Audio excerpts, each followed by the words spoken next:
আসসালামু আলাইকুম দর্শক, আশা করি সবাই ভালোই আছেন। আমি আজকে আমার কবুতরগুলোর কৃমির ডোজ করাবো ইনশাল্লাহ।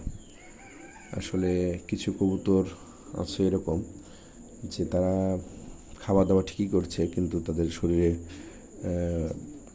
একদম শুকিয়ে যাচ্ছে। শরীর শুকিয়ে খাচ্ছে প্রচুর, রুচি আছে ভালো, কিন্তু শরীরে তাদের গোস্ত লাগছে না। তো সব মিলিয়ে অসুস্থ হয়ে যাচ্ছে, এমন দুইটা কবুতর আমার হয়েছে। তো আমি কৃমির ডোজ করাবো ইনশাল্লাহ। এখন আজকের আবহাওয়াটা অনেক মেঘলা মেঘলা, গতকালকে বৃষ্টিও হয়েছে, এই কারণে ঠান্ডা ঠান্ডা যেহেতু আবহাওয়া, এই জন্য সকালে আমি কৃমির ডোজ করাবো। তো আমি কৃমির ডোজ করাবো অ্যালবিন দিয়ে করাই, প্রতিবারই আমি অ্যালবিন দিয়ে করাই, কিন্তু এবার একটু ভিন্ন। প্রতিবার একই কৃমির ওষুধ ব্যবহার করলে সেক্ষেত্রে ফিডব্যাকটা ভালো নাও পাওয়া যেতে পারে, সেই জন্য আর কি আমার এবার আমি একটু চেঞ্জ করেছি। অপসনিন কোম্পানির সোলাস 30 মিলি, এটা আমি কবুতরকে 2 থেকে 3 ফোঁটা করে খাওয়াবো ইনশাল্লাহ। এই ড্রপের সাহায্যে খাওয়াবো। এই যে ড্রপ, এই ড্রপের সাহায্যে ইনশাল্লাহ আমি 2 থেকে 3 ফোঁটা করে ওদেরকে খাওয়াবো। তো চলুন।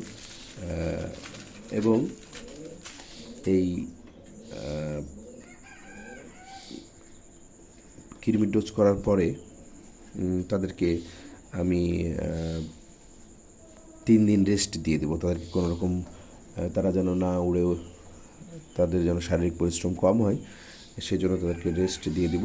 তারা শুধু খাবে আর ঘরের ভিতরে থাকবে, বাইরে কম বের করব এই 3টা দিন। তারপর ইনশাল্লাহ আবার তারা আগের মতো তাদের করবে।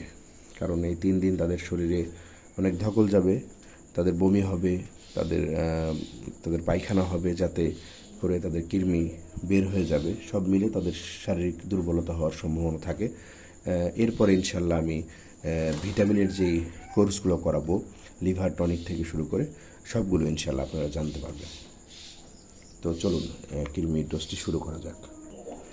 প্রথমে আমার এই কবুতরটাকে আমি কৃমির ডোজ করাবো। এটা একটা নর কবুতর, অনেক সুন্দর।